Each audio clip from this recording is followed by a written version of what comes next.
We don't play the social game. We are social. Power 98.5.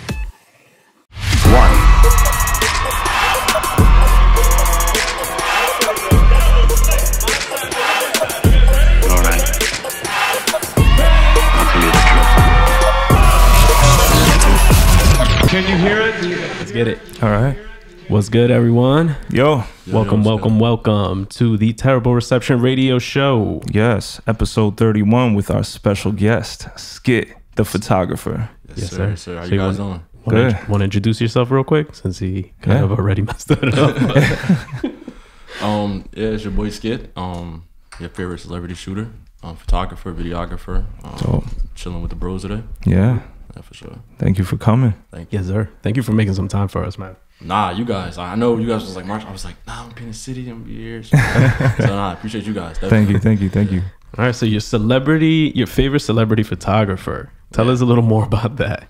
I mean, I just catch a lot of the heavy hitters. You know what I mean? Like, so I catch. I'm just gonna bring the mic a little closer. Nah, for sure. Thank you. Yes. Yeah, so I just catch a lot of your favorite celebrities. You know, I don't have like one specific genre. You know? I just whoever I see is popping, whoever I see is dope with the culture or who's just known, I just shoot them and just go from there.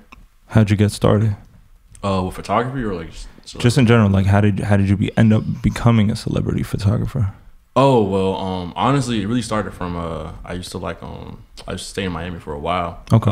So what I would do is I would just go into clubs with my camera and just shoot like artists and like rappers in their sections and things like that. And then I just started just networking with like their assistants and their managers, and then from there I just like, hey, like, can I come out shoot? I started doing behind the scenes type things. That's right. And then I linked up with one of my close friends who's played for the NBA, and he just was like, hey, I have a creative company and I see what you're doing. So, and then after there he just was going to dope events, so I was like, this is perfect. That's crazy. Is that Kenneth Fareed? Yeah, Kenneth Fareed. Yeah, Kenneth I saw a couple Fareed. pictures of. Shout out Kenneth Fareed. Yeah, shout out Kenneth Fareed. That's dope. So that's your secret sauce? You just show up at an event? Yeah, I used to just find out where the event go and just work my way and sneak in. That's what I first started doing, and then I just was got in the rooms and I just was like, all right, I have to figure out who's who. And then because I read a lot, so I always try to figure out all right, I see the artist and I click their page and I'm like, okay, who's their manager? Because I know I'm going to probably see them, or who's like their camera guy, who's their assistant. So I just try to tap in with them a lot, because I feel like when you tap in with the artists, they have a lot of 1,001 things going, so they're not going to really remember who you are. Yeah. And their manager always working, so who doesn't really want a current photographer, just fast turnaround time. So that's what I was doing a lot. Do you feel that because you said you're usually seeing who's management, who's in structuring all these events, and who's running these artists around. Do you feel like LinkedIn is a more powerful tool to reach those people, or social media in the sense of Instagram? Nah, for sure Instagram. Okay. Instagram, and then now since Instagram has that, I guess that business page where you can contact. So I just see before it was just DMs, and you don't really, they don't read it, they can swipe. It's like, oh shit, now they have the email, so it's got to become a little bit more formal. So what I would do is didn't even think of that. Yeah. So what I would do is I would sometimes shoot a photo and I would tag what they're wearing, the artist, what they're wearing, their manager, their record label, try to get some type of notoriety from there, and just people figure out. And then once they say, oh hey, this is dope photo, send me more, then I just DM say, hey, I'm based out of Miami or New York, I'm always on the shoot. So okay, yeah, that's dope. Yeah, I've never even thought of that, because I'm always thinking of different ways to contact certain people, and at least for the music end, because I've been given that recommendation, just look for the people that they're always in photos with, because those are usually the close people that they're close to with. They have less followers, so they're more than likely able to respond to messages and stuff like that. And it's interesting that you said that, because I was doing that a couple of weeks ago, and but the thing I didn't do is the whole business thing that you do. You find the email, because I notice on Instagram when you send a DM and you're not following that person, it gets lost in that little the request bin, in that little tiny corner that nobody ever looks at. They have 101 requests in there. So or sometimes what I would do is go in a comment and say, "Oh, hey, like, that too, say, hey, check my page out," something like that, or I would tag them in the picture. They might even be in the picture, but I would tag them in the picture. You know, they might not even be in it. So what I would do, so that they'll just, you know, their managers and assistants are always working, so you know they're always trying to keep their job going. Like, oh, hey, I have a photographer here, I have this. So that's how I would go. And Miami is like kind of like every mainstream, no matter who you are, you come to Miami to the party, work, or something. So I used to always just try to just say, hey, you know, I'm based out of Miami. You don't really need to hire another photographer. Like, you know, so things like that I used to just do. And then every city I went to, I just started over, just doing that. Just trying to find the hottest clubs and be cool with that. So is there like has being a celebrity photographer, has it like tarnished your outlook on certain people that you looked up to in the past before you started your career? Yeah, that's interesting. Some celebrities I was like kind of a fan to meet, and I met them, and I just was like, wow, you're not the person who I thought, you're not the person who I thought you was. And it, you know, not like in a bad way, but it's just like, you know, just probably had a bad day that day or something. So it kind of was just like, damn. But you know, I'm a fan, but the more and more I got into it, I just started treating it as just my job. Like they're regular people as well too. So yeah, but that is true though. It does happen. Like, you know, you might was it like a very like your heart was racing type of thing, or you kind of got into this business because you weren't really fazed by like celebrity status, and you were able to be more in control as a creative, like a photographer. Like you were able to capture them without being, you know, overwhelmed by their presence. Yeah, nah, for sure. Sometimes it happens though. Sometimes you actually get caught up in the actual moment. You're like, like for example, I was shooting. It was a Pharrell and Tiana Taylor. It was at a One Oak, and I was shooting there, and I just was like a fan at first. I was like, wow, I should put my camera down. I was like, oh, I'm in front of it. And I thought in my head and was like, nah, I gotta capture this photo. I gotta capture that photo. So it happens though. But yeah, you do get kind of lost sometimes doing it. You do, yeah. Okay.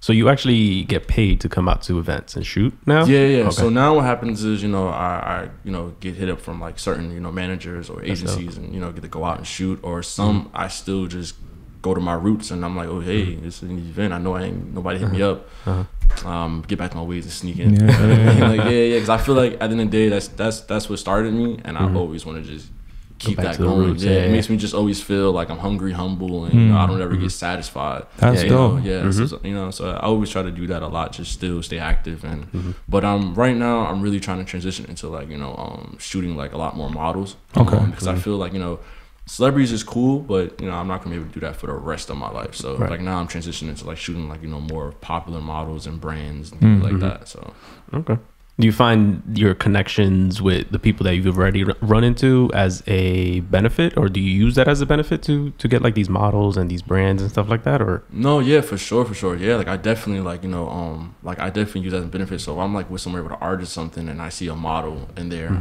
hey, I'm here. You know, like I was in Paris Fashion Week, and I was at a party, and it was like, I'm in there, and it was like an exclusive party. So I see like, you know, your top artists, like, you know, your Don C's, your Quavos, and Diddy's, and I'm like, Diddy's son, and I'm like, all right, I'm in here. So at that moment, I see models, and I'm like, hey, like I would like to shoot you. Is this my email? Can I get your email? So in their head, they're like, all right, you're in this party, you know. Then you're doing something. You're somebody, so I feel comfortable with you, so I don't mind doing it. So it's stuff like that. So when I get into like events and things like that, I definitely try to take time to go out and network and keep my catalog going. Has it gotten to the point where it's like celebrities recognize you now? They'll be like, yo, Skit, what's good? And then it's like, some do like some, like they won't probably remember my name, but like some of them call me, like that's why I said Shooter. So I'm like, Shooter, like, oh snap, like they'll remember me and be like, yeah, like how's it going, bro? I'm like, no, I see you with your cameras, so things like that, you know, not like first name basis. Now if I get that, I'm out of here. I'm out. That's funny. So Skit, where did that name come from? It came from my aunt. I used to I got to Miami to go to school down there, and I never been to Miami at all. So you know, I would be down in Miami, and like, you know, I'm pretty sure, I don't know if you guys ever been there, but you know, you see a lot of fly shit, you know. Like I'm walking down Biscayne, I'll see like a Bugatti. I don't see a Bugatti in Newark or Montclair. You know what I mean? Or like, you know, I'll go to my corner store. I lived a few blocks up from the actual Heat Arena. Oh wow! So you know, a lot of celebrities around that area. So I would go to my corner store, and I see like a black Escalade truck, and I would be like, I'll probably see like a Wayne come out, or you know, like a Yo Gotti, and I would be like, oh shit, what the? So my aunt would check in on me like, you know, every week, and I would tell her my stories, like, you know, like yeah. So I had this one girl that I went to school with. Her name was Maria, and she brought me to this party on Star Island, just like come hang out. And we're literally there chilling. We're in the room, you know, we're drinking, we're hanging out, chilling, and like everybody leaves. And as I'm leaving, you know, I'm a little tipsy, and I see this guy like with a hat, flips his hat up, and I'm like, and I see him, and it's Leonardo DiCaprio. Wow. So the first part of me was like, yo, I didn't have my camera, but I just was like, damn, I'm a fan of you. I watch a lot of his movies. Yeah. And so I would tell my aunt stuff like that, and she would just say, your life is like a movie, it's like a skit. And then I started to work on sets. And I got tired of everybody just calling me Phil. So people, everybody would be assholes and be like, fill up. And I'm like, no, just call me Skit. He's like, I'm gonna switch it up on you. Yeah, just call me Skit. So then they got to the point where people wasn't calling me Skit, and I just wasn't answering. You call me Skit. So that's where it came from. Dope. Respect. Put some respect on the name. Yeah, I wasn't answering you. Like I would walk past you and be like, Phil, no, I'm not answering at all. One thing that I saw when I was first introduced to your page by shout out Jay Marie at the Vision Room. For sure, shout out Jay. Definitely. Jay Marie is like one of the sweetest people on this planet that's left. No, definitely. Yeah, definitely. She's been supporting like my dreams and like my career for a very while. And she knows how to connect people, which is dope. Like she just knows like the chemistry is gonna be cool. Yeah, you know what I'm saying? Yeah, for sure. So when I first came across her page, I saw what I think went viral in my eyes was the picture of Cardi B from Paris Fashion Week. Black and white. Yes. Yeah. So tell us a little bit more on how that came to be. Believe it or not, I was actually out there with my friend of mine, Kenneth Farid. He was at the show. He was a guest. Okay. So you know, I didn't know the show I was going to at first. Like I just saw a lot of people out there, and well, he was kind of like, I don't feel like going in here. You know, I was like, all right, I'm gonna go. And he ended up going in there as well. And we're in there. I didn't know it was doing like an offset collab type of show. So as I'm in there, I see this woman with a mask on. I'm like, all right, this is weird, but it's Fashion Week, so I'm not really thinking of it. And off the show finishes, everybody's going to the back, and as I was sitting down, I was in a corner just shooting. I saw Dre, who's Post Malone manager, and me and him was talking. Showing, Full circle. Hold on, we'll get back to that. Get back to that. Go. Oh, for real? Okay, yeah, cool. So I see Dre, and Dre is just like, I'm showing him. I'm like, yeah, I'm here. And he's like, yo, your work is nice, boom, shoot. He just kept talking to me during the show. Okay. So he's like, I'm going backstage. Just come on. So I was like, all right. So I'm going backstage now, and I see everybody around like Offset and everybody talking, and I just see this woman. She's just sitting down in the back, and I heard the stylist like Cardi, and I'm like, that's Cardi B. I said, oh snap, Cardi. But mind you though, I already had shot Cardi B at the VMAs. I had caught a photo of her. Okay. So I put my phone on. I went to my gram and I said, hey, this is a photo I got of you at the VMAs, and then. You know, Cardi B being who she is, the first thing she said was, oh my God, my titties look big, they look huge. And I was just like, yeah, she just said that. And I was like, yeah, I did want to say you selling the photo, like, yeah, I definitely like, that's what you like about it. Yeah, so then she just started laughing and she showed my camera, and she was like, and I was like, Mom, I get a photo? And she was like, yeah, come on. And she like cleared people out the way, and like, she just sat there for like 6-7 minutes, and in the field I'm in 6-7 minutes to get photos in like that. That's lovely. So she just really was just standing there, and then she was looking at him and said, oh my God, those are fire. I like them a lot. You're so dope. And then I was like, yeah. And then in my head, when I did it, I was like, I'm gonna do black and white. I'm gonna do black and white with it. And then that's what happened. And then I did it. I wasn't expecting the picture to go that viral because I posted it like that morning, and the photos was already out of her. So I was like, I was gonna be regular. And then I just noticed like fan pages, and her stylist is DMing me, like everybody's like, and I've seen it on blogs, and I'm like, holy shit. It's funny too because like I feel like, you know, from a photographer standpoint ourselves, like usually when you do black and white, I know we appreciate black and white as photographers, but like clients don't. So it for it to go viral in a black and white, I think that's super fire. Classic. Everybody was just like, because I'm a huge fan of black and white. I feel like it sets the aesthetics. It's just great. Everybody's just like, no, I want color. I wanted to pop. I'm like, bruh, keep it black and white. You gave it like a very classic moment. You know? So a lot of my photos, I try to tend to like, you know, make the audience feel like they're there personal. So a lot of my photos like up close and personal type of thing. So people was like, damn, like, so that's one thing I just picked up just working in clubs, because when I was like shooting clubs a lot, people were just DMing me to work with me because they thought I was actually with these big artists. So they would just go like, well, you're so close and personal. I'm gonna work with you, you work with them. And then, you know, rappers, you know, they always want to be around the popping person. So that's a dope aspect, being in that type of environment where you probably feel like Fashion Week is rushed.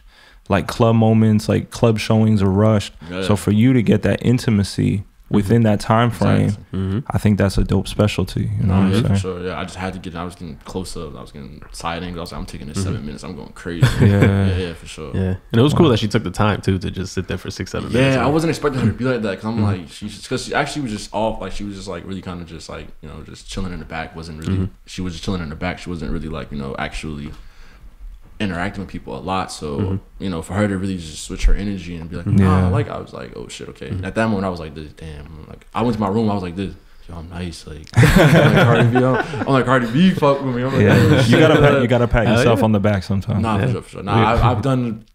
That night, I probably was like pat myself on the back. I looked through the photo, like I put my laptop down. I looked back at it. I was like, oh, probably the whole night where you smile like this. Yeah, I didn't go to sleep. I didn't go to sleep because I just was like, I was so crazy. I was so excited how the photo came out. And the thing about it was my flash on my camera, the batteries was dying. So it was like, and I'm so stressful. I shoot at high speed, continuous shooting. So I'm holding it down. So like every two photos, the flash is kicking in. So in my head, I'm going like this would happen to me. Yeah, of course. Yeah. So it ended up coming out to being a dope photo, and I just was like, damn, thank God. The universe was looking out on that. That's how I know it was meant to happen. Yeah. That's dope. Yeah. Would you say that she's your best shot? Like, what would you say would be your favorite shot? Jeez, that's crazy. If you had to put your my best shot, that, and I think it would be the OT Jenna's birthday party. I did that black and white, and like that was one of the type of photos that like people really started to gravitate to my page and was like, oh snap, like now you're dope. You know what I'm saying? Before I was doing like a lot of just like concert type of things or like just coming out like little things, but like that photo there was like people were looking at me and going like, yo, you caught that, and just how like I angled it. People were like, I caught like him and I think his wife's name was Malika or something like that. Okay. Yeah, I caught like I'm probably saying it wrong, but yeah, people were just like, yo, these photos are fire, and and I happened to just be in a bowling alley. And to be in a bowling alley, I was with your camera. Like, I go everywhere with my camera, literally. So I was in a bowling alley in LA, and like I just see like I see this short guy. He just hops on the table and starts crip walking dancing. I'm like, that's OT crip walking on the table. I'm like, oh shit! And I just start shooting, and then literally, bro, I just went home, chopped the photos up, and I was like, man, these type fire. They went. Did he sing a Keisha Cole song? No, he didn't. No. It wasn't popping yet. I wish I would have switched the captions. I would have said OT Jenna's voice. Yeah, for sure.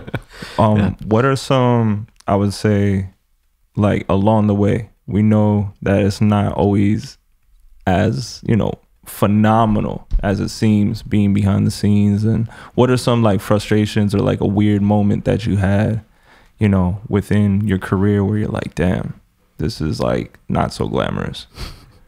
To be honest with you, it's really the actual like artists. Sometimes like they become cool with you so much that sometimes they forget that you're actually a camera guy, and they start just treating you like a friend, which is dope. Yeah. But then it's like they don't think of the aspect of, bro, I've been hanging out with you since 10 this morning, and it's 6 o'clock in the morning. We're leaving the club, and we gotta be at a show at 8 or 9. Gotcha. And it's like, so things like that, like kind of separation, like type of thing. So it's like they don't think you don't sleep, or so it's things like that, or they're pushing you over time, type of thing like that, or it's kind of like the whole like like the time frame on things, like you got to be here right now, and also too like type of events I shoot, it's really a hit or miss, because it's not like a fashion show where I'm like stationed, I'm sitting down, I'm just catching models sitting down. Like I'm there for an artist. Gotcha. So it's like once the show goes on, everybody's crowding them, so I have to literally run around, watch out, move. Let me. If they don't create spaces, you feel like you're failing at the job. So it's like sometimes like for me, that's my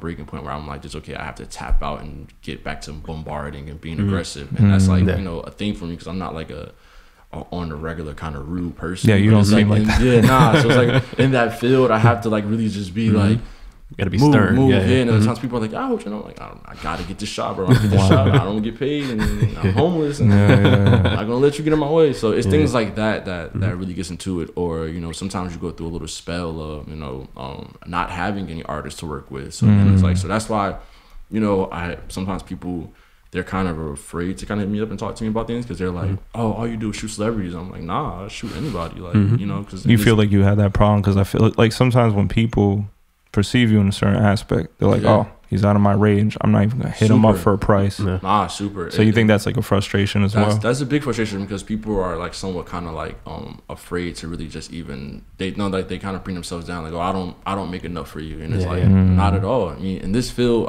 as a creative, and maybe you guys might agree or not, but it's like, there's 3 things that, you have to live by that I do. Yeah. There's one thing that I'm dealing with the artist. It's really just, I have to stand for what you're doing. You know what I mean? 2, I have to just like you as a person. Okay. And 3, it's the money. And 9 times out of 10 in the field, you only get 2 out of the 3, and it's not the money. Gotcha. You know what I mean? So it's like, I didn't even think of it that way, but it's usually how it goes down. It's very true. You know what I'm saying? Like for real, like there's, you know what I'm saying? So it's things like that. Like if I'm going to be with you for 2 weeks, it's like, you could be annoying as hell, but it's like, but the money's there. Yeah.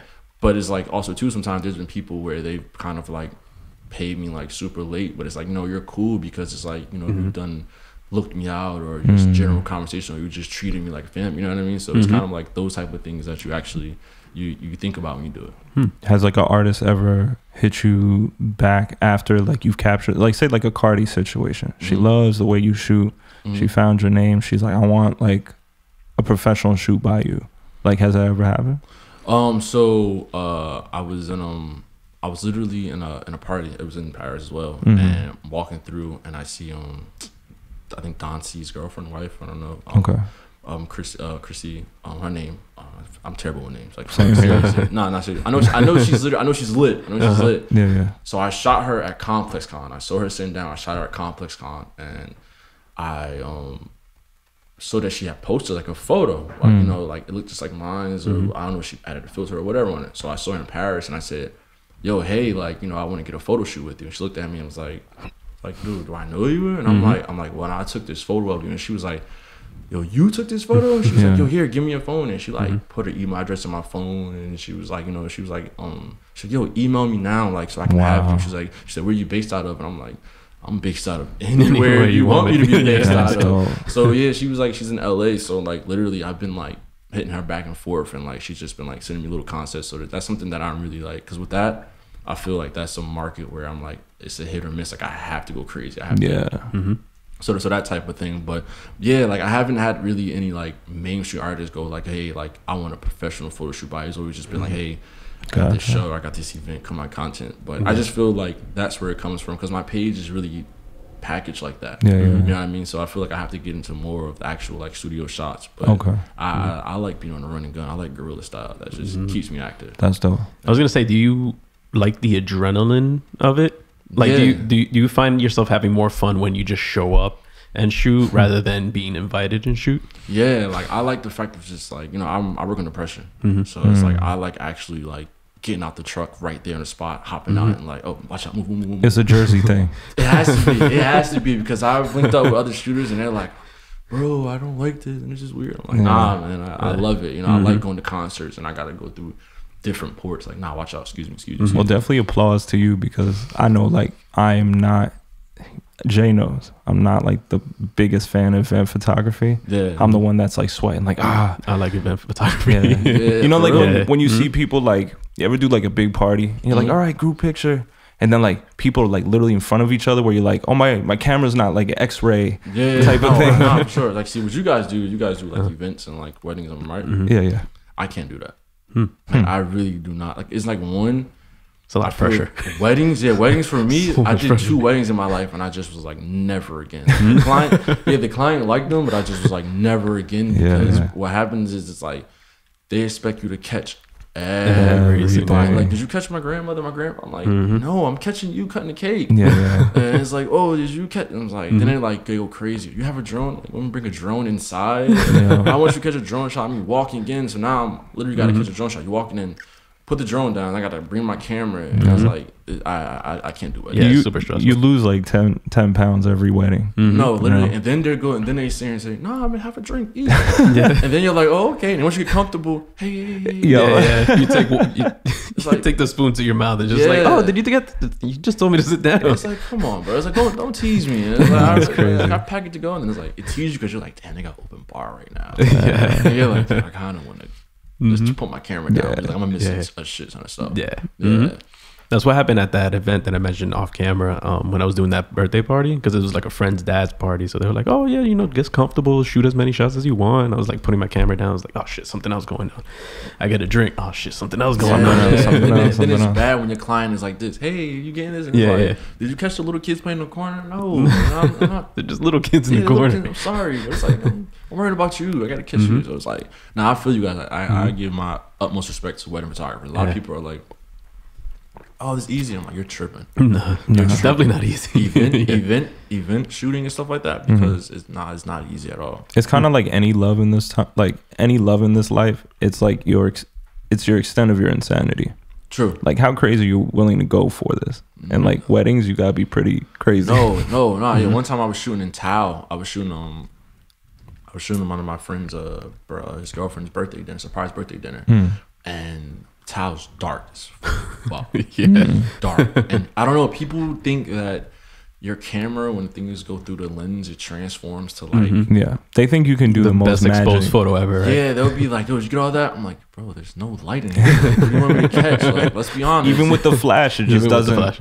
Yeah, and I'm shooting video now. So it's like, I'm on the Sony, my ISO is up at 6400. Wow. Yeah, I got a lens. I got the 50 mil, 1.8, f-stop with one of the lowest. Yeah. And I'm trying to get a shot of her walking in, like just to get that shot. That's a money shot. And as I'm walking, I step my foot back and I step in a huge puddle of just like water in the statue. So all night my shoe was just soaking wet, and I just was like, this is just shit you go through. Right? I thought you were gonna say you stepped in shit. I'm like, why would there be shit? No, it was shit town. I mean, like, they really turn up in town now. Everybody had been human shit. I said, what the hell is going on? Yeah, for sure. It's a human. Who's going crazy? Being that you end up in Fashion Week a lot, right? Are you like a fan of fashion? Yeah. Okay. Sure. What are like have you been to shows of like designers that you really enjoy, or like is there a couple honorable mentions? Like me, I love like Yves Saint Laurent, Rick Owens, like big fan. Yeah. I know Jay likes. I go wherever they tell me to go, to be honest. I'm not the biggest fashion dude. Yeah, for sure. I mean, honestly, I started picking up fashion when I was shooting, like, what I mean, picking up brands. But I'm a huge big fan of like Aaron Preston as well. Aaron Preston, dope. I'm a big fan of his. I love like Rick Owens stuff as well too. Saint Laurent is cool. I'm just mad, like, like they really don't they don't have those belts anymore, the YSL belts. They're like discontinued. I still be looking for them. I know. You got to go on Grailed. Yeah, but it's like Grail, man. It's like, you don't know about that? No, I have that website. I have that app, and it's like those type of stuff is like. I'm glad that PayPal now has that type of insurance, because before I was an eBay person. I was an eBay person. I never forget one time I ordered a 2K on eBay, and I got like I got like some bullshit as like the case with no game in it. No. I got like a Bambi DVD. This extra disrespectful. Disrespect. So in that time they didn't have PayPal, so you wasn't insured. You had to go through. So that was the fucked up thing about it. But Nah, you should put that like that over there. Yeah, sure. Clumsy as hell. Clumsy. All right, I'm just gonna pass it to you. Right? No, yeah. So I became a big fan. So like I'm like, for example, like I did the Dior show. I wasn't like a Dior head, but I walked in there and I was like, damn, wow, I like Dior a lot. And I'm going to this showroom shooting in there. 2019 was dope. Like that whole 90s digital. Yeah, for sure. I just feel like they're I feel like a lot of these fashion brands, they're really, really, really tapping into like the culture a lot, like streetwear, like Gucci, things like that, LV, like the vest, their designs. I'm like, I just gotta shoot more to get my money up so I can. But they're super dope. I'm always crossing my fingers like to my favorite designers. I'm like, all right, Saint Laurent, don't be racist. Rick Owens, don't be racist. You always gotta hold your brother. Yeah, I'm like, Fashion Week I love wearing you. Don't do the Gucci thing. Don't do the news. Yeah, I'm like in my head, I'm like, are we still done with Gucci? Is Gucci still canceled? I got these dope ass scarves. I'm like, nah, but it happens. I mean, at the end of the day, it's still like even probably these lower brands too. You know what I mean? Like for example, you had that issue with H&M. Yeah. So it's just like, what brand is really not going to be, not trying to say they're all racist, but it's like, at the end of the day, it's whatever. Like, everybody has their slip ups, I guess. Yeah, for sure. I went to like the Amiri show, the Mike Amiri show. Nice. The jeans. It was pretty dope. I didn't know he even did the shoes, so I saw his sneakers and I was like, damn, this shit is fire. But yeah, they're pretty dope. I was also gonna ask, basically, is there some honorable mentions when it comes to celebrities that like before you met them, like you had your idea of who they are? Because I know, like, for your career, you don't want to put people on blast, like, oh, I hate this person. But is there some honorable mentions where you're like, okay, I met up with such and such, and like they were super dope. Like, that's exactly who I imagine them to be. Low key, Pharrell. Pharrell's really dope. Thank God. Pharrell's really dope. That's good to know. Pharrell's really dope. Meek Mill, he's like one of those people that you catch him for a photo, he won't be on someone. I'm good. He'll even give you a little quick pose, you know, a little chain action. I met him during my first fashion week. For real? I was the only white dude in the elevator. I was just going down like, what's up, guys? And like very awkward, probably. Yeah. Awkward as I said I was like bird shit on a black shoe. But nah, he probably was just like, probably just looked at you and was like, hey, what's up, bro? Yeah. I mean, you would stand out, no doubt. Oh no, definitely. I'm that white guy in the elevator. Yeah, I was like, white guy. Yeah, fashion week is cool like that. Like dude. if you ran to him again, he would probably remember you. Like, you remember he was in the elevator time? I was a white guy. I remember you. I really like where like Meek Mill like took his career. Like I like, I love the rebranding, like how Jay-Z kind of the reform thing, stuff like that. Yeah, super dope. No, I think that's really actually my it's crazy you brought up that. Like, so right now, I'm actually shooting a documentary. Like, it's really, really fresh and brand new. And it's kind of tapping into like, you know, reform and mental and like mental health issues of, you know, prisoners, I mean, inmates and criminals, things like that. So yeah, it was a friend of mine's actually. He you know, he got caught up in a drug charge or whatever like that, and you know. That wasn't really that sparked me. What sparked me was really like his life growing up, because I knew him growing up. You know. Really?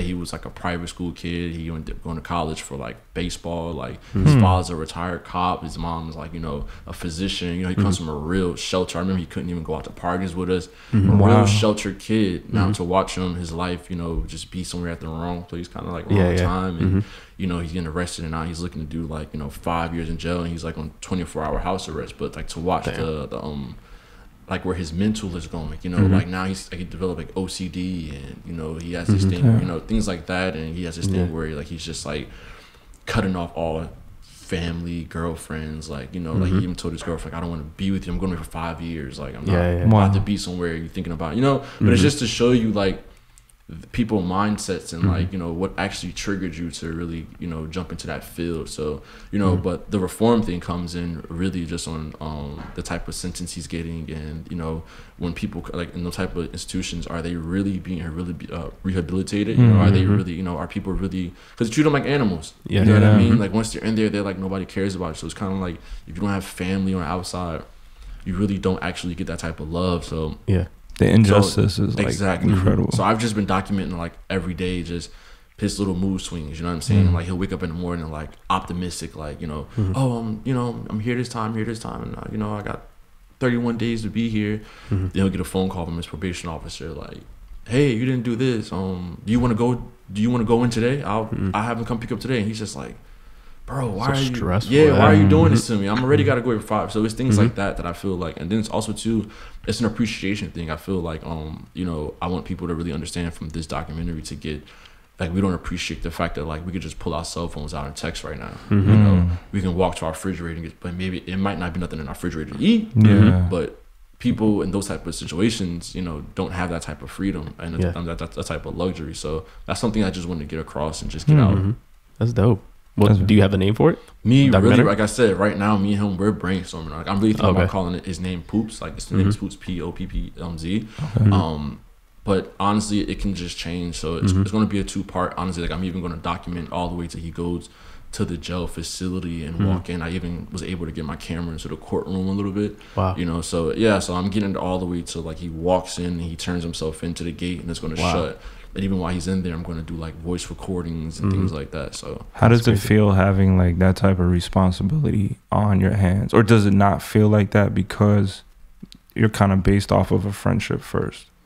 For me personally, like being a videographer and photographer is a crazy amount of responsibility, because what you're doing is you're actually that creating artist. Perception, like Yeah, you're that artist's eyes. You know what I mean? Like, so you have to low key sometimes tap into their mind and go like, okay, what would they like to see? What would they like to catch? You know what I mean? So for me, the responsibility part it was just mechanic. It was just trained into me to just be like that, just automatically just capturing. So sometimes I'm in his house, my hands are like glued to my camera for like 2-3 hours. You know what I mean? Just because I don't want to miss his mom's reaction, her breakdown, or I don't want to miss sometimes him looking off and him just thinking about something. So it's like those little key moments really, that's what sets your documentary into a different point. So the responsibility for that is like really, really, really just like heavy.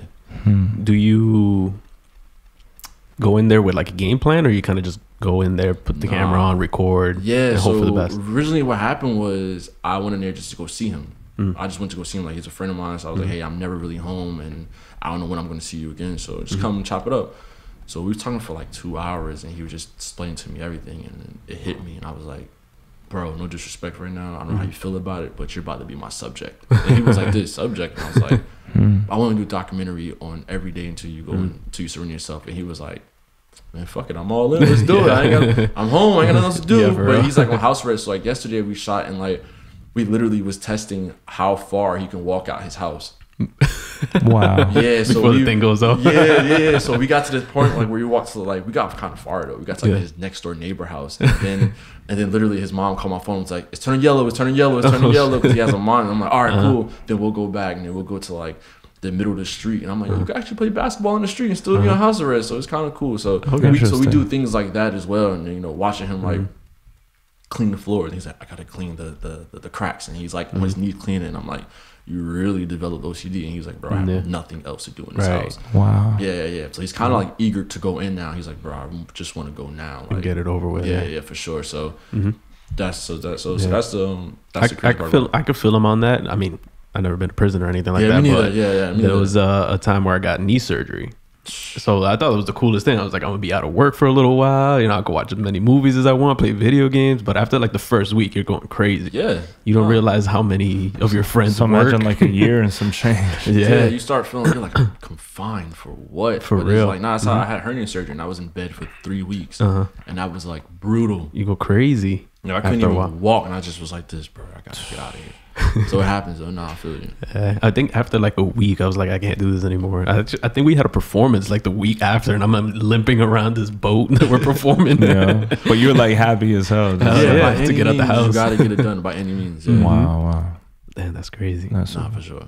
So I know you mentioned Post Malone's manager, Dre. Do you know him personally, or no? I don't know him personally. Like I said, like crazy how me and him met. We was at a Hair and Preston show, and and we was like kind of like behind like the chairs or whatever, and this other videographer, he had like the Ronin S, and he kept going like, no, I need all of this meat, I need this space open, and he was walking through, but he was like, you know, like pushing people, and I kind of was like, all right, bro, I feel you, I'd be on the same type of tip, but you don't got to be rude, right? So he had like he pushed me, and he had pushed Dre a little bit, and I didn't know who Dre was at the time, like I didn't know, and I literally was just like, I said, yo, bro, what is your problem? Like Dre was like, yeah, like what is your problem? So we kind of like teamed up on a dude. So then we ended up leaving the show, then we go to the officer's show, I'm like, I see him there, and I'm like, yeah, man, that videographer dude was going crazy, and he was like, yeah, I know, and I see he's sitting down like front row. I'm like, okay, who is this guy? And then literally, I'm like, hey, bro, I'm Skit. You know what I'm saying? I'm a videographer. And he was like, I'm gonna call you Shooter, like, because I took a photo for him as well. I took a photo from his phone and my camera. He's like, yo, you nice, you know, like he just was really just gassing me a lot. And I was like, yo, appreciate it. And I asked him, I said, what do you do? And he was like, oh no, I manage a lot. I'm here with Tiger right now. And I was like, who do you manage? He was like, you heard Post Malone? I'm like, have you ever heard of Post Malone? I said, I never heard White Iverson. I heard of Post Malone. He's like, yeah, I'm like the guy who found him. Like, I'm his manager. I'm like, oh, snap. That's crazy. And then literally, bro, from there, I just said, yo, bro, this is my Instagram. I shoot all the time. And he was just like, oh, you're nice. And he's like, yeah. He was like, yo, like, let's just change numbers. He's like, man, fuck IG, let's just change numbers. And I was like, that's when you know it's real. I said, you can have whatever in the number, like, my email, social security. I said, bro, you want to come after this hangout? Like, I got to drink both of us. You good? That's funny you mentioned that, because we've been talking to somebody that's like in the Post Malone circle, and he's mentioned the name Dre a bunch of times. Yeah. He's friends with Dre too. Like, his name is Face or Ant. Face and Yeah, because I know I have a friend of mine from New York. He's a DJ E Nice. Okay, everybody knows each other. It's so funny. I know DJ Nice. Like I literally so I know DJ Nice, and when I saw Dre and he told me that, I was like, hey, my boy is actually on tour, Post Malone too. He's like, who's your boy? And I was like, DJ Nice. He's like, this. I got him on the tour. That's me. And I was like, that's funny. So after that, he kind of was still like, where you from? I'm from Jersey. He was like, yo, I used to live in Bergen County, yo. And just started talking. And after that, he was just like, nah.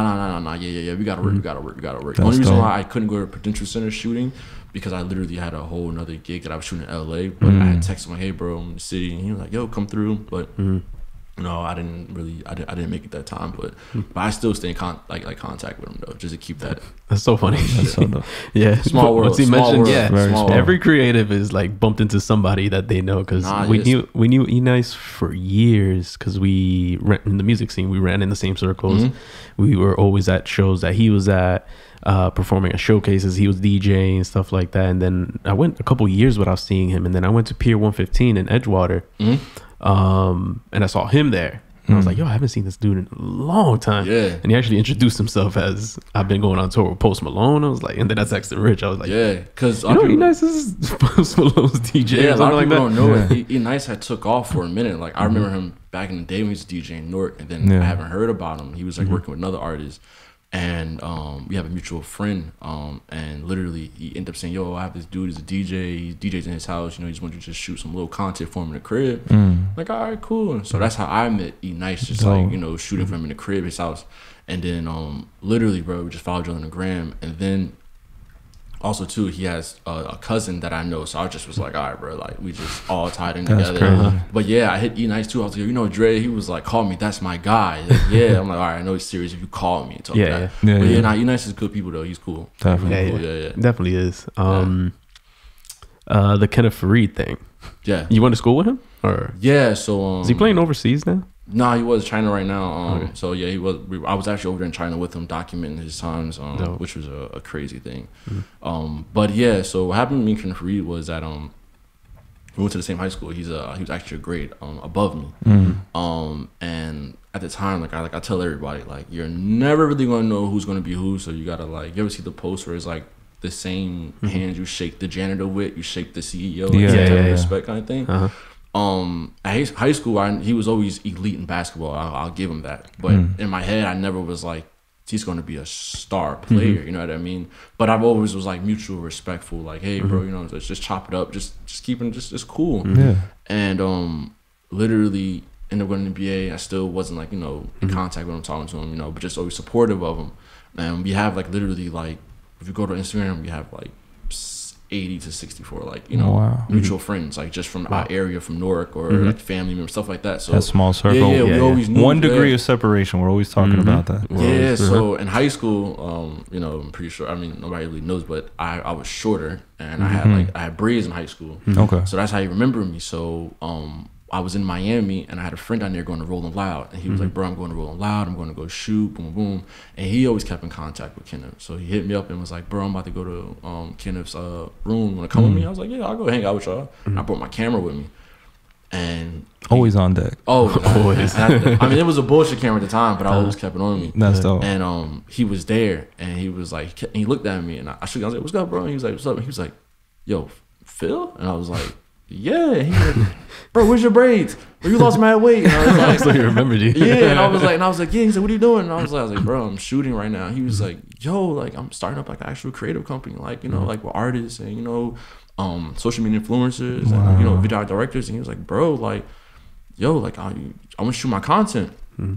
So I was like, for real? And he was like, yeah. He's like, bro, let's come out tomorrow. And then like literally from the next day, me and him was like, he rented a huge boat, and it was a crazy party. From that day, it's really just been like, all right, now you're my shooter, you're catching all my content. And then like now it's even like more or less it's like to the point of like where I catch like his actual like family. You know what I'm saying? He was like, you're just documenting my whole life. So he ended up blessing me, letting me go to China with him, which I was like kind of nervous about, because I'm like, it's just China, bro, it's just different.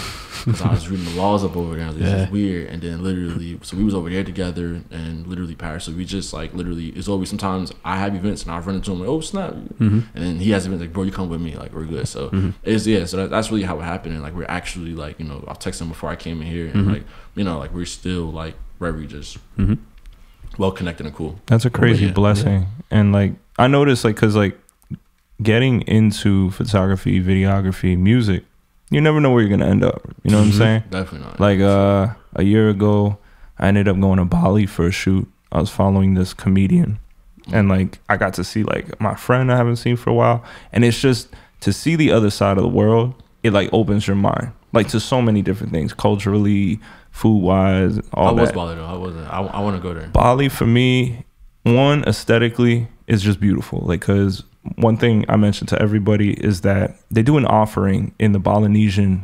religion, like where they put flowers and burn wood to the gods every morning. Oh wow! So you know how like for music videos when you put smoke in the room, you can see the light flares. Yeah. So light flares every morning. You got that natural going light, going through the trees. Wow. Yeah. How long was out there for? 2 weeks. And it was just like it was such an amazing experience, and like everybody like smiles with their heart. You know, like it's just a different and very spiritual energy. Nah, I pictured it. Yeah, and it was just like. Again, like whether Bali is not like an actual like place you like I'm gonna go to Bali and turn up, or is it like one of those you can like, turn up, but the thing is, it's just the energy is like undeniable there. Like I feel like I came back with a better understanding of myself, even though I was working. Those are best trips. Yeah. Those are best trips. And I was gonna ask you, like, have you had those experiences like within your lifestyle, within your career, where you're just like, thank you. Like I'm here, you know what I'm saying? Every time I'm on a plane, I get through customs, I'm like this, and I get like a stamp on my passport. And I'm like, damn, this is because I've always actually like I always wanted to be like, yo, I want a job where I travel and I have fun, and like I said, like a lot of things, you know, is you ask for it, and you actually think it's gonna be planned out, but it just hits you like left field. Then you catch yourself like, damn, I'm really doing what I say I want. You know what I'm saying? And for me, like I was in China actually, and like literally just like sometimes I was sitting in the back of the car and I'm just like, damn, I'm looking at China right now. Yeah. So things like that, Paris, and like when I went to Jamaica as well, Trinidad, I just was like, damn, I'm at these places, you know what I mean? And it just was like, so I sit back and for me, like the experience you had, for me it was Jamaica. Like it was Jamaica, and like I was out there for like 10 days, and you know I caught myself just like walking off the villa, and I just was sitting by the water, and I just was like, yo, like, I mean, yeah, the weed is trash, but I'm in Jamaica. The weed is trash. That's crazy that the weed would be trash. I don't care what nobody says. The weed is trash. Don't believe the hype. Don't, like, seriously. But what about the food? The food is amazing. Nice. The food is amazing. Everywhere you go, the food is amazing. The people there, like, you know, they're embracing it. You know what I'm saying? It's really like good hospitality. Like I love a brown stew chicken. Jay loves like curry goat. Curry, so like everything. What's your go-to Caribbean food? Go-to Caribbean food? Yeah. I'm not gonna hold you. I was in Trinidad and I had some curry crab. Ooh, curry crab. I just saw the emoji where Jay's face turns into the head explosion emoji. I had a curry crab. I don't know if you guys are familiar. It's this thing called like a roti as well too. Oh yeah. So and it's street food, and it was fire. And I just was like, yeah, I still till today try to like find places out here to do curry crab. It doesn't never the same. They don't hit right because it was actually made homemade too. But it was fire. But probably snatched the crab out the water. Oh yeah. And then Trinidad has great food. And then they have this thing called like shark bait, where it's like fried shark meat, and you like make like you actually like customize it so you could put like, you know, like lettuce on it. Like they have this sauce, and it's like, I can eat like Chipotle with a shark. Shark meat is actually really good. Like if I was in the sea and I got stranded like Castaway, shark meat. What would you compare it? Fight a shark. Is it like, you know how like tuna is more meaty? No, shark. So it's like shark meat has like this type of like flake, you know what I'm saying? Like it's not like a flounder. It's not like shredded type of thing. Like, it's like one of those, like, you ever had the codfish? Yeah. So you know how like sometimes you have fried cod and it's like you cut it and it's like and it still falls moist. Apart. Yeah. That's exactly how I was. But try that like in a sandwich. You know what I'm saying? Fried. So it's like, now you talking crazy. Yeah. And he's like, just pour some curry on it. Yeah. You know, think about it. You have a little nice J and you eat that. Damn. You're on cloud nine. I know. Does it taste fishy at all? No, it doesn't actually. It like for me, when I didn't know it was actually shark meat. Like I thought it was like, well, fish, but I thought it was like a cod or something like that. And my boy was like, and I got like 2 of them. My boy was like, "You love shark?" And I was like, yeah, I love the story. He's like, "No, that's actual shark." You know what I'm saying? But it was so good that it didn't throw me off, and I just was like, "Nah, I get another one." Yeah. That's dope. That's dope. I was gonna I said before we went live, like before we went on air, I know we were talking, like you said you love Paris. Yeah. You said you could see yourself living there. What is it about like Paris or like that you gravitate towards? Because I was born there, and I love when people are like, I love Paris, versus like, I hated that shit, Paris for me is like, I'm a big fan of like, I'm a big fan of like, of just like, being around like the scene, like, you know what I'm saying? Like, I love, like, for example, when I go to New York, I get off the train, I don't know what it is. Anywhere I go in the world, I'm like this, I gotta go to New York and just walk around, because like, I get a sense of just like energy of like, everybody's doing something, everybody's active, and it's just so much going on. Like, nothing is staying still. Like, Florida for me was kind of like a day-to-day type of thing. Like, you go to work, go out for drinks, go home. Like, it was different in the cities and stuff like that. So Paris for me was one of those places where I step outside my hotel room. It's like I'm walking out the street, I see people at restaurants eating, and it's like, they're enjoying themselves. I can go down the street to the Eiffel Tower and hang out, and it's like, it was just I don't know, it's just like it has a crazy ambiance, right? Like, and then too, it was like, a lot of places I go to, I look at like, I compare like the fast food, I look at the fashion, I just was like, yeah, it's just somewhere, I can really, really, really see myself, and they embrace photographers. Oh yeah. Like, they love photographers. Like, I was out there and people were like walking up to me like, "Yo, what kind of camera case is that?" Like, "Oh, what do you do?" Like, let me get your Instagram, let me follow you in the city, and I'm on my way. Yeah. But over there, they like really embrace the culture, like music wise, art. Just super. Like, yeah, bro, I went to like some subways and I went down some alley streets and I saw like a lot of meaningful art, and I just was like, yeah, this is dope. Like, I like it a lot. Like, Paris is somewhere like, and then the money conversion is not really that bad. No, a lot of people think it's expensive, but it's really not. Like, no. It's really not. Paris can get like a little greedy in some places because they like to take advantage of the Americans that might not know better. Yeah, but like once you become well versed with how the city goes, like the metro and everything, it's dope. It's like New York. Like, you can get around, go a little uptown vibe, little downtown vibe. It was just the driving part was kind of, but we was getting driven around. But the driving was a little, I'm like, if I move here, I gotta drive. Yeah, that was anxiety central. Super. Like, I don't know why you guys don't believe in lines and dividing. No, it's a free for all, but like it's kind of like a mutual respect too. Because like Paris is different, but I'm saying like if you really use your horn in France, it means like you ready to fight. No, for real. No, seriously. Out there too, only thing I didn't like was like, and it probably was just the area, but it was just like the personal space. Like when I'm in line, people are like directly on my back, and I'm like this. Our last guest Hawk was talking about like, like we're on the train, no personal space. No personal space. No, That's funny. Yeah, like I was literally at the ATM and like this dude was like right behind me. I'm like this, like covering my shit. It's like I can feel your breath on my neck. Like I'm not about this. I'm like, bro, I'm only getting $60. Like, chill out.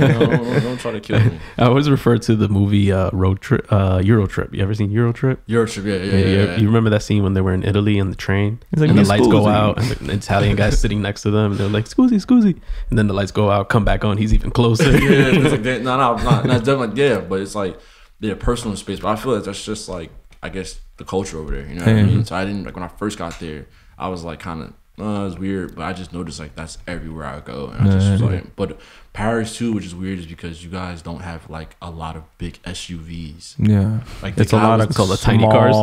Yeah, like for example, I asked the guy, I said, yo, like, you guys don't have Escalades over here? He was like, bro, there's probably one Escalade. And I was like, one Escalade? And around here, like, you probably see like the big Sprinter vans. No, like, imagine a Cadillac going down one of those Parisian streets, scraping each edge. Like, God. It's over. Yeah, it's crazy. No, Paris is definitely a dope city. Like, I feel like I ask everybody when they go places, I compare it to like, all right, where you go is, are you supposed to bring your girlfriend with you, or can you bring your boys with you? And everybody's like, Paris is like, yo, you could do both. And I'm like, you might get in trouble with one more than the other.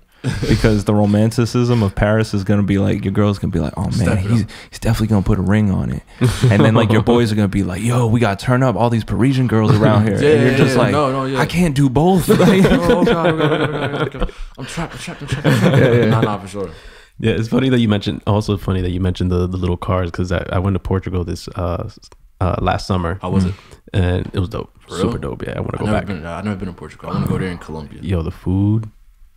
He was eating like those little custard tarts that like the Portuguese called the pastel de nata. Yeah, it's literally like a little custard cake. It's made like egg and like some kind of cream. Yeah. And I had the 4 or 5 days I was there, I had maybe like 50 of them.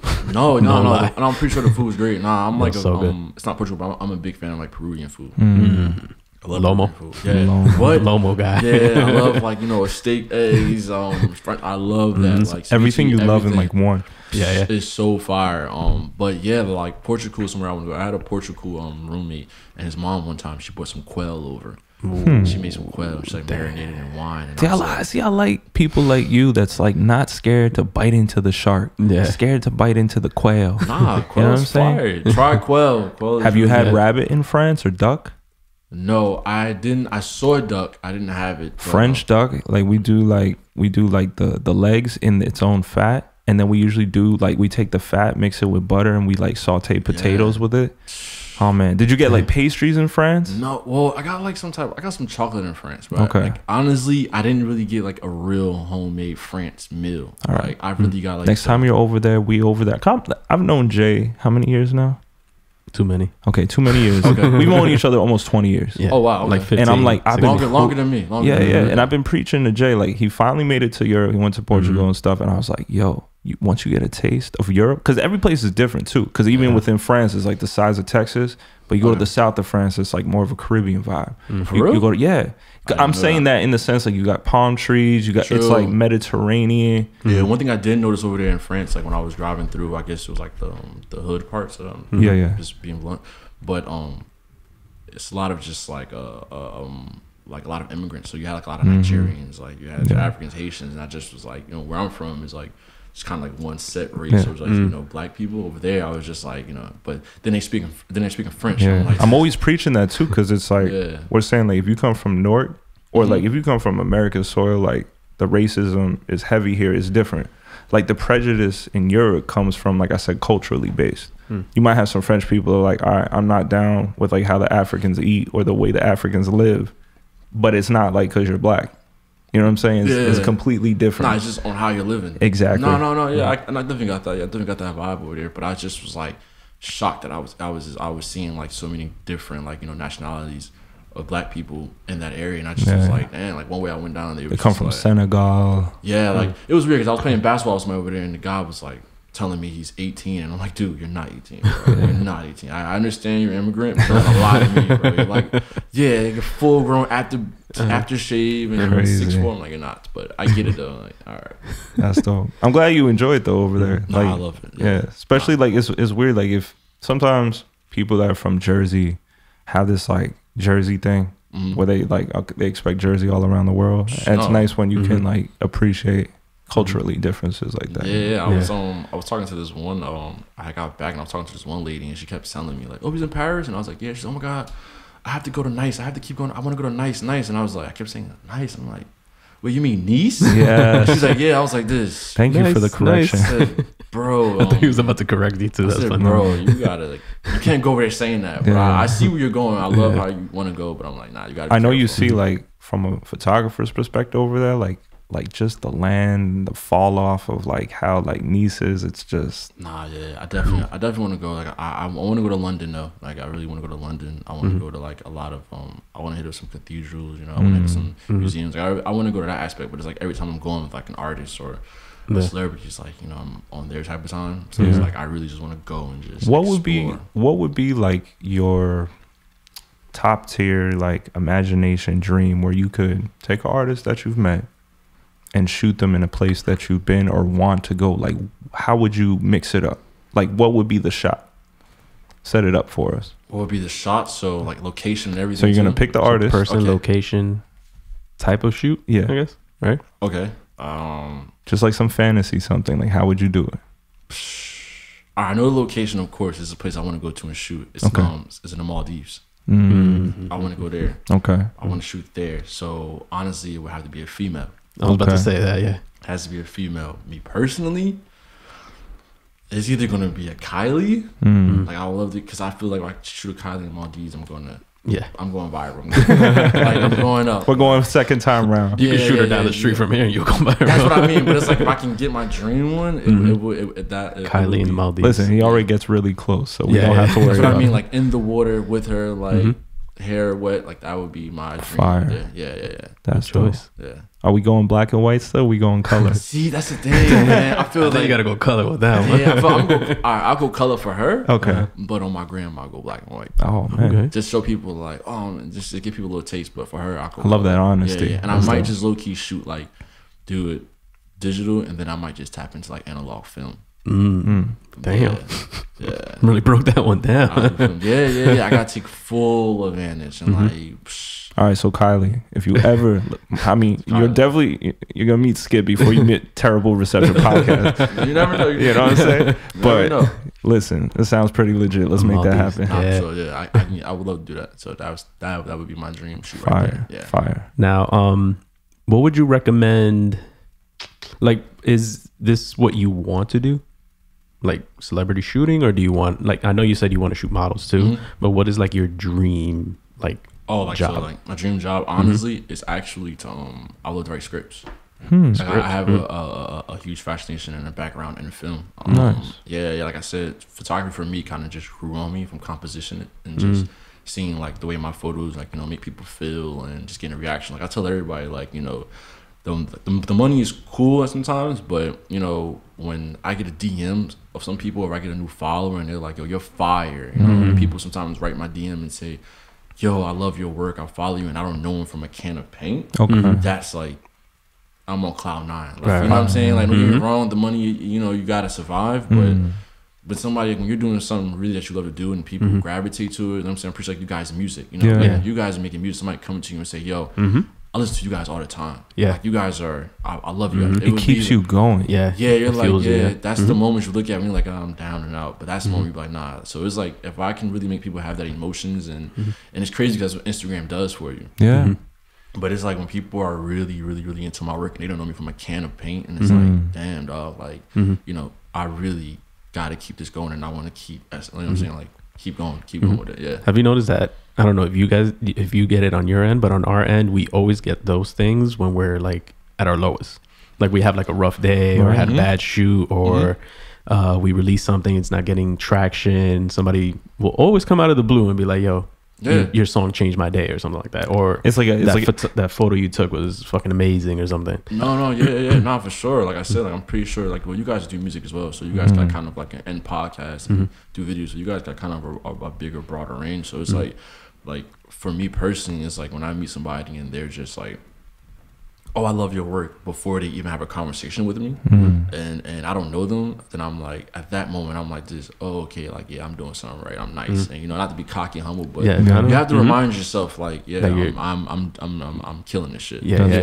So it's like, even like, like with you guys' music stuff like that, like, you guys make like the alternative type of rap, you guys calm, cool, clay type stuff.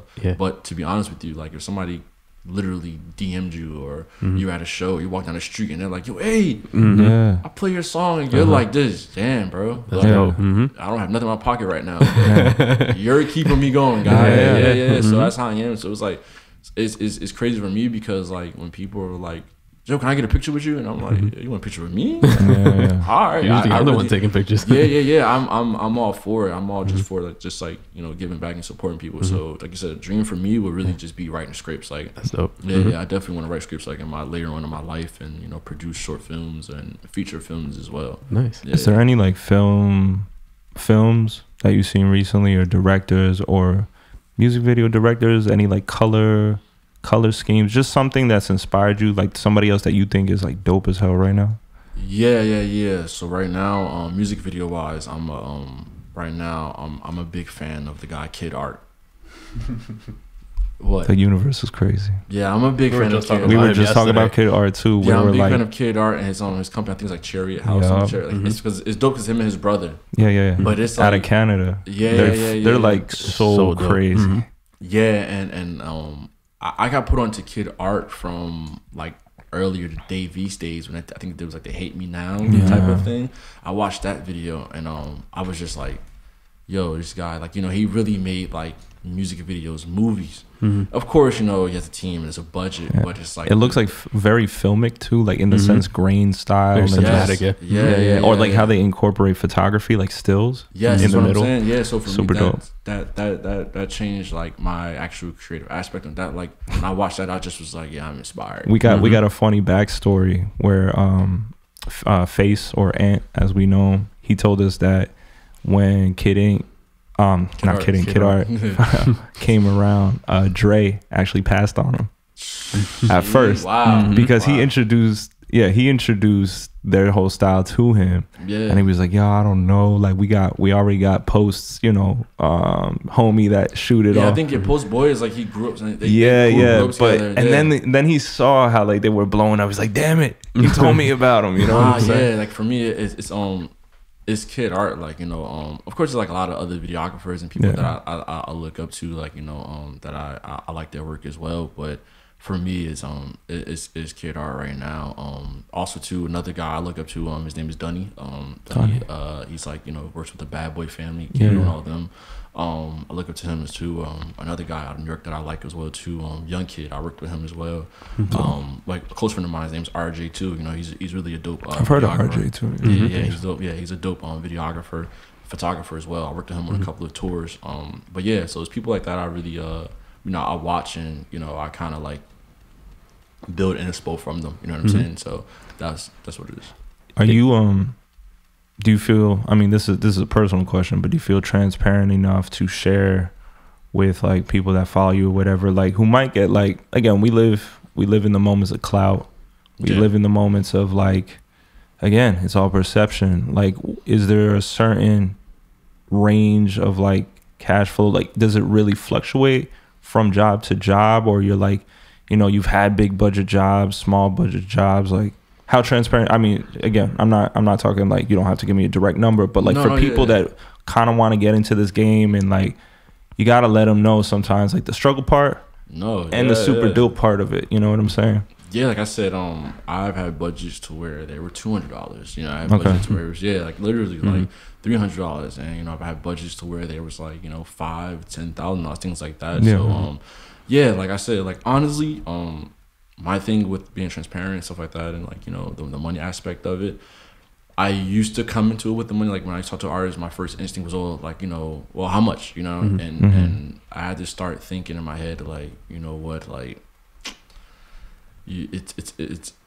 the money is gonna come, like, you know, like if it's like a juxtaposition, because you're like, okay, I get to work with a celebrity, this is exposure, but at the same time you're like, I need to eat, I need to pay the bills. You just can't let it be like a ongoing thing, like, you know what I'm saying? You can't, like I want to tell everybody, like, you know, you just can't really just limit yourself to, because I have no artists out there, and my thing right now going with the industry that, and a lot of videographers and photographers are doing, is they're underselling themselves. You know what I'm saying? Like it's like, you know, I'm not trying to be greedy, but at the end of the day, it's like, for example, like, you know, if you guys would create a beat or something like that, you know, to be honest with you, like you might sell your beat for $500 or $1,000. Look how much creative time and you put into it.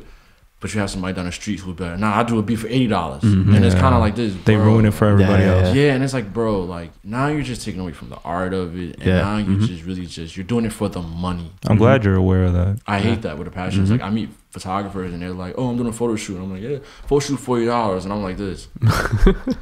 I'm like, all right, bro, all right, bro. And it's like, dude, like somebody's just impressed by the resolution, but they're not impressed by the lighting, the exposure, the composition, the feeling. Never. And for me, that like when people do it for those type of low numbers, I know for a fact you're not going to be in this game long. And I'm cool with that. You know what I'm saying? Because you just see it as a quick dollar. And like a person like me, in my head, I started to understand like this, like, you know, if I just produce good work, the money's gonna come regardless. You know what I'm saying? At the end of the day, like, hey, I'll go pick up a PA job somewhere to keep the bills going, but like what I wake up in the morning is, like I said, like we talked about earlier, is like for me, it's the people who are like, I love your work. That's what makes me get up in the morning, I gotta have burning feeling in my stomach. Like, I gotta keep doing this, because like at the end of the day, we could just stop all this and go get a job, corporate job. And are you still like hands on with your clients, or you're letting somebody speak for you on a management? Like, what are you like? You gotta fly me out. That's part of it. Like, well, no, like for example, like I said, like I'm signed to my boys, Infinite Vision, creative agency. But a lot of things for me is really just like, you know, straight direct. You know what I mean? Like, of course, you know, I'm always just, hey, like, you know, if you want this done, hey, you know, this is just my flat rate, and I don't mind. I put money up front sometimes to get flown out or a hotel, but it's like, you know, just reimburse it, or you know, like I said, like I work with budgets, and you know, I always just try to just really just keep it to like not a money aspect of it. You know what I'm saying? That's really messes it up. So sometimes when clients are like, hey, I want you to come shoot me in, you know, Texas, and you know, my first thing is, all right, so what's really your budget on it? You know what I'm saying? Like, and don't just give me some astronomical number. Like, nah, let's be honest. If your budget's $1,000, tell me that. So now I know how to maneuver, and I got to bring this equipment with me, because then it's just like, you're not getting the most. Exactly. You're not giving the most. That's what I'm saying. I'm just big on creating that, the creative part of it, and really just getting people to be like, damn, you did this with that. And like I said, probably won't work with you, but the next person might be like, nah, bro, you did that for this. Oh, I know it. $10,000 what you can do. All right, then that's much better. So that's really what I look at for it. That's interesting. Yeah. The let's say somebody wants to get into celebrity photography, or maybe I mean, it falls into street photography too, though. Like, don't get it messed up. Like, a lot of people, like, for example, I know you guys familiar with a guy named Kevin Wong. He's a paparazzi shooter. Look him up. I am Kevin Wong. Yeah. I when you brought up the name, I remember the logo that he stamps. KW. Yeah. He's a pap shooter. He sits out in front of restaurants, and he'll catch like a J-Lo and an A-Rod walking out. That's and he edits it to where it's like gracefully, like, oh damn, wow, this is an elegant night. But he's a pap shooter. He's a street photographer, and that's the lane he will always go in. Like, not trying to be funny, that's the lane he will go into. Right.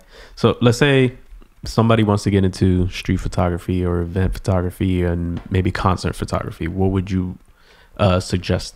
Where would you say they should start? Like, would you say maybe showing up at a concert with your camera? Are there any limitations with cameras at concerts? Oh yeah, I've had the sneaking like guys at Wellmont Theater. Yeah, Wellmont Theater. I had to sneak in my camera a lot because I don't have the passes sometimes, or sometimes I do.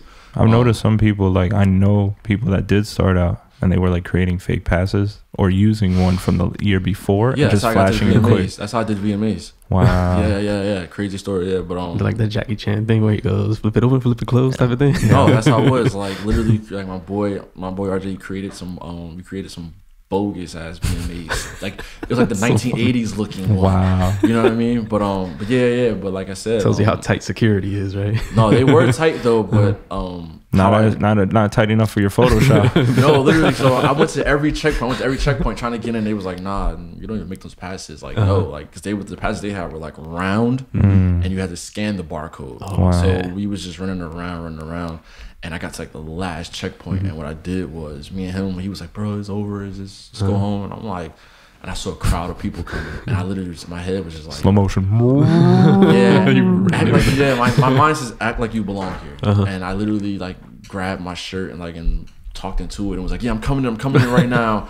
I gotta go in. I feel like you just use like Jedi powers. You're like, you will let me in. Yeah. So honestly, to answer your question, I would tell people to, honestly, if you're starting off in street photography or concert photography, literally, man, like, find an artist who's coming up as well too, who doesn't have a crazy following, who you know, who's looking for to really just, you know, get exposure as well too, and work with that one artist, like really just build with that one artist, and as he's testing out, you test out as well too, and then you just keep going from there. So I said, find a very young artist. That's how a lot of people do for Rolling Loud. You know, they go to the bottom of the list and they look for a young artist. Like, okay, he's not that many followers, I'm gonna write him. That's smart so too. So do that. Just like work with up and coming artists and test out with them, because you're gonna be mad that you do all this work and you get into these concerts and you're messing it up, and you're like, damn, I had this one chance. I'm at Rolling Loud to kill it, and this would happen. Damn. But yeah, like back to the VMA situation. Like, I walked through and I was like, yeah, I gotta go. And the guy, he stopped me and was like, where you going? I said, I'm supposed to be in here right now. You're messing me up. I gotta get this shot of the car coming in. And he was just looking at me like Gotta find that one dummy. All right. And I was like this. I'm like, and I said, what is your name? What is your name? Like, and I was like, yeah, this guy Zach has me hemmed up here. And literally, he was just like, put him on the spot. Zach definitely works for the VMAs. Somebody named Zach. Yeah, and he was just like, I'm sorry, go. And then my boys. Ooh, is that me? That is me. Boo. Damn, sorry. Nah, you could kind of hit me left. I was like, I looked at my phone. I thought you had this shit connected to the fucking I do. Do you? Yeah. So like right, I know I like sometimes I don't want to miss that call. You know how important it is, right? No, but I turn that feature off on my laptop. Yeah. Because sometimes you edit and it pops up and you're like, I don't want to text and all that stuff. Yeah. Nah, yeah. So like that happened and like I got to the red carpet and I was like, I got in and my boy RJ was in the back and I was like, yo, he's with me. He has to come in. He has my stuff. And he got in with me. So now we're in the red carpet and I'm happy for that. But I caught it towards the end and I'm like, damn, I missed some heavy hitters. So my boy RJ was like, man, we might as well just try to go in. And I was like, you already got this far. I'm like, all right, let's go for it. We ended up getting in all the way backstage and like crazy thing what happened is he dipped off. Cause I saw Cardi B, I saw Migos, and I saw Queen Latifah. I was like, I'm not leaving this area. I'm not. And I know a lot of other shooters that was there too, so I'm like, I'm not leaving here. Yeah. He ended up like trying to go around stage, something like that. And I think it was somebody from Bad Bunny camp. He came out, just grabbed my shirt and was like, yo, where you been? And I was just like, huh? And he was like, where you been? He's like, yo, we're in the lot. It's funny. It's like the TV shows. It always happens, right? You see that in like comedies and stuff. Like, where you been? And you're like, and then you end up in a situation. Yeah, and I was like, I'm here. And he's like, come on, be in the room. Gotta shoot. And I was like, all right, go in there. And then I ended up just going like this. Yo, I lost my pass. I don't know. And he was like, I'll get you one. He ended up giving me a bracelet. Damn. So now I'm good. The crazy thing about it was before all that, the lady who actually created the passes, she came to me and was like, where'd you get that pass from on your chest? And I was like, you guys gave it to me. She was like, no, I gave all the passes. I'll be right back. And I'm like, oh shit. Yeah. So that's really how the VMA story happened because I felt like I'm like, all right, nobody was answering my emails for me to work with them. And I'm like, I'm from Newark. It's always like that. Yeah, I'm like, I'm from Newark. And as I'm moving up, I have to shoot the VMAs in my city. I gotta get here one way or another. Risk taking number one. So at that moment, to answer your question before, I was just like, all right, this is meant for me. Yeah. Yeah, so that happened. So that's how the VMA stuff went down. I'll give you a little thing I saw on, I think it was on Instagram. There was this artist, I don't know if you're familiar with Dylan Francis. Who? He's a DJ, producer. Dylan Francis, okay. Yeah. From Jersey? No. He's from Cali. But he did this skit with one of these, I don't know, like Viners that turn Instagrammers that do these funny prank videos. Okay. And they did this skit where they would walk in. It was two guys, and they purchased a huge ladder. Yeah. I don't know if you've seen this. Okay. So they purchased a huge ladder. So they'll have one guy in the front holding the ladder and one guy in the back. And they try to see how many places they can get into by saying, oh, we got to go fix like the lights or we got to fix this. So the first one they did, I think it was like a museum and they walked right in with the ladder. Yeah. Yeah. And then they did, what else was a movie theater? They walked into a movie theater. Literally, nobody asked any questions. They saw these two guys with a ladder walking in. They didn't say nothing. The only spot that they got caught, which was funny, is a club that he has DJ'd at. And they were like, no, you can't get in. Are you Dylan Francis? He's like, normally he'd get paid like $20,000-$30,000 to DJ at this spot, and they didn't let him in with the ladder. Yeah. Like for a lot of up and coming topics, like you gotta act like you belong there. Like you might not even gotta know. You don't know anybody. But there's been times like where like I went to the Wellmont Theater and like they're like, nah, no cameras. And I'm like, all right. So what I would do is just like, I'll see somebody outside and I'm like, hey, look, bro, take this piece of my camera in with you. Take this body with you. And I have the lenses like trust. But I gotta get in there. Risk, And I might take this, but I'll take all my memory cards out and stuff. I might take this body in with you, but I'll kind of be right behind them. And I'm like, and I have my lens in my bag. And they're like, you got a lens? I'm like, look, man. I'm like, I just lost my camera. Like I'm trying to get in the show and just watch it. I lost my camera. Oh, I feel bad for it. And I get in there. I'm like, hey, bro, let me. Now I'm in there, and then now to get backstage, I gotta like do the whole like, excuse me, I gotta go. So I always put my head go like, just okay, I gotta find out who's the actual like production manager here, and then I figure out. I see their name tag, and on a first name basis, like Janice, yo, they got me hemmed up. I'm trying to get in here. I mean, it works though. It works. Is that act like you're in a frenzy too? It's like, come on, man, I gotta get in here. Yeah, because they're in a frenzy. They get flustered. Yeah. Was there one moment or like picture where you're like, this is gonna change my life? Like I'm gonna be like crazy big. Like, you know what I'm saying? Or you just thought like, yo, it's gonna be different from here on? Because I know we have that like in our heads as artists. We're like, yo, this moment, this connect is gonna change my whole life. Yeah, I think like that sometimes, and then sometimes it's like, all right, it didn't work out. So I feel like those type of moments is ones you don't expect it. Yeah. But there was one time I was at the Lifetime gym in New York City. And I went down there and I was seeing like bench pressing with my camera, just ready. Yeah, I was ready. I was in Lifetime gym because it was during the New York Fashion Week, and like I saw like Russ Westbrook was out there, so I know for a fact, okay, he's gonna go train at the Lifetime gym. So I went there, and can you just walk into that gym? I always see videos of them at that gym. It's like the biggest so the thing about it was, there. I went there and I just like I saw everybody signing the book, so I just got to sign the book and I was like, okay, cool. I was like, I stay in apartment 1203 or whatever, and I end up going downstairs and I see Russ Westbrook down there. I'm like, okay, and then I see James Harden down there, okay, and I see my boy Kim down there. I'm like, oh, okay, and then I see Carmelo. I'm like, this is where I need to be, and it was a group photo at the end that they took that it was like only me and another photographer down there, and I took the photo of like all them guys together. Damn. So that photo right there, I had posted, and everybody was like, "Yo, how'd you get in there? How'd you get in? That photo was lit. Oh my god, you got it, yo, you're the best." Like, and then from there, I was just like, "Okay, this photo right here is like what got people like," and everybody was just like, "Okay, this dude is like now elite. Like, yeah, nothing's stopping you." So that photo kind of changed my life in the aspect of like, yo, keep going, bro. Like, you know what I'm saying? Like, just you're like the master, like at ninja, sneaking into places. Yeah, my career is built off of like slithering through. Like, but that's part of the guerrilla stuff. Yeah, that's why I like it. You know what I'm saying? It keeps me like that type of stuff. It keeps me well grounded because like, I feel like I'm gonna get spoiled if it starts getting to the point of like, oh, that's Phil. I'm a skit photographer. Going, like, he's good. I'm like, nah, I want to be in a pit. Like, I want to bum rush people. You know, I think that's what makes it hot. You know, like I want to sit in the back and just shoot. I want to really be active around. So that's for me. I've wanted to get into like concert photography, and Rich has actually worked with this DJ that got signed to Ultra recently, and I'm like, yo, can you hit him up? You guys own Ultra? No. Yeah, I ain't got the money, man. I feel it's you go? Crazy. I've been to Ultra because I lived around here for like a couple of years, but I've always wanted to. It's a crazy thing, but I just want to go for the experience, like really go enjoy it. I went to EDC Vegas, and that was like a how was that? Lifetime opportunity. Vegas, I'll do it once and never do it again. Vegas but, is lit, dude. It's like its own city basically because it's like in the middle of the desert, and anything goes. Anything goes. Like nothing is like. Taboo at all, at all, and like, nobody judges you, nothing. Like you're like you could have the weirdest shit. Like I want to bring my pet goat, bring him on in. Like nothing. I love Vegas. Vegas is just dry heat, but Vegas is dope. Dude, the first day we got in, and they do like serious pat downs for people trying to reduce the amount of drugs that get in or whatever. So they don't let you in with open chapstick or open pack of cigarettes because people sneak in drugs or whatever. So they took my chapstick that night. I have never been so uncomfortable in my life because that dry heat literally sucks the dryness and moisture, and it didn't help at all.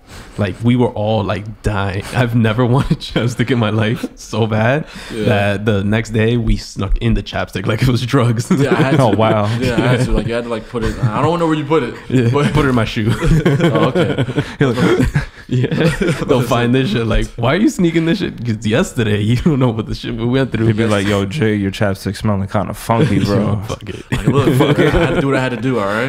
Yeah. But so he works with a DJ that's starting to build some traction. He got signed by Ultra or whatever, and he was opening up for these DJs that I actually like. Okay. And I was like, yo, let me, I'm not gonna charge. I mean, if you want to charge me, if it's okay, you want to pay me, cool. Yeah. But I'm down to just do it off the string just to get some exposure. When you say that as a photographer, you always feel like you have like those coffee cups. You like got the change in them. If you want to, bro. It's like that meme I seen where it was just like client is like the client was like hey, don't have a budget, but it's good for your exposure and content, and the person just walks out the room, and it's like, I feel them. I've been down that path plenty of times.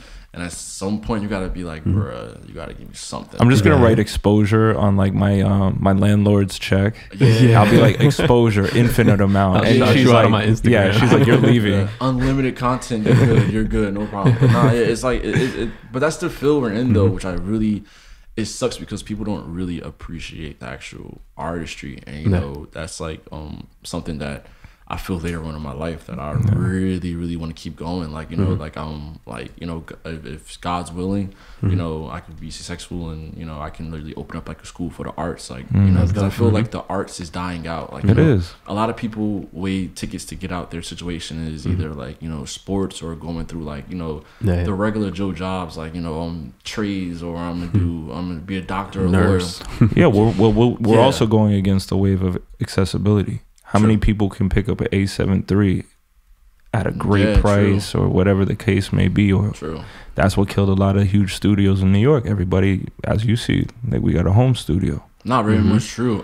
But yeah, like me, I would like to target like really like the kids, you know what I'm saying? Like I like to just really, hopefully if you know, like a lot of connections I meet and important people, you know, I can get funding, and you know, just really do it for the kids, like, you know, kind of like a boys and girls club, but not really focusing on much on sports. But, like, you know, if a child wants to go in this class and he's like, hey, I want to hop on, you know, Apollo, and I want to learn what MIDI is, or you know, things like that, or and just get like, you know, just volunteering teachers in there, like, or get donated like cameras, and like, you know, try to tell kids like, you know, hey, like, sports and the generic of college is not the only way out, you know. But I really just want to keep the art alive, because I feel like by the time I have children and I'm 60, it's like they're gonna be like, what is a canvas? You know, like what is that? Photoshop? What? You know, things like that. I can only imagine the future of Photoshop. Yeah, you know, and stuff like that, and like sketching, and you know, and like we really forget that, you know what I'm saying? And like, you know, as you guys make music, you know, things like really instruments, you know, I think it's dope when like an actual producer and artist, they really actually sit here and they can play the piano, and they actually they take that time. You know, that's when I feel like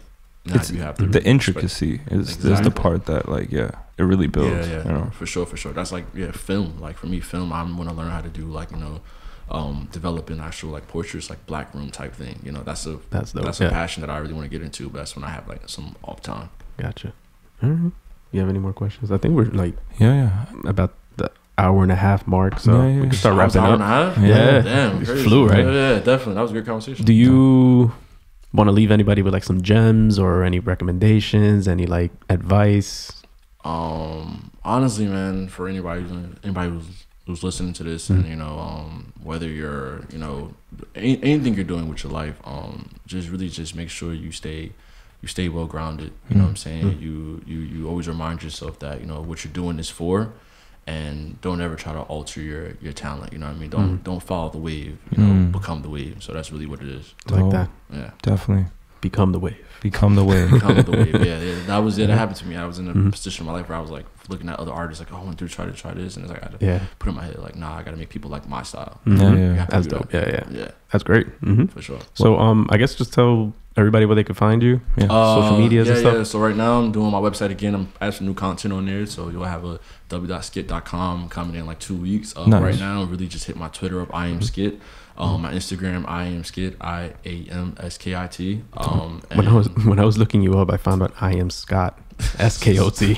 Like that's definitely not him. No, for sure. And you get asked what people was like, oh, Skeet, and I'm like, no, I'm not. My name is not like, Skeet. Like I'm not skeeting on nobody. I mean, do you get that like when you go overseas? You go, oh, Skeet. Yeah. No, sometimes I get like Philippe. Like my name is Philip. Like, all right, I gotta go. Oh man. So what's the website again? The website is gonna be www.skit.com. Skit.com. You got that domain? Yeah. That's fire. No, and I caught it for like a real nice price. Nice. I can't tell the price, but it was a real nice. I was just like, I had to do it. So, that's dope. It was dope. That's dope. Well, it's definitely been an honor and a pleasure having you. It always is, because you know, we wish you all the success in the world. Likewise. And we have a little thing that we do. All right. If you're gonna follow my lead, we're gonna say we're gonna hit him with the intro and the outro and go bam. All right, ready? That's how we end all the podcasts. So you're gonna look into the camera. All right, hold on. All right, hold on. Let me try this out. All right, ready? 3, 2, 1. We're gonna hit him with the intro and the outro. Well, bam. Damn, I missed it. We can do it again. All right, one more time. So Here we go. I gotta say it with you guys. Yes. Yeah. Okay. You ready? Into the camera. Ready. We're gonna hit him with the intro and the outro. Well, bam. 1.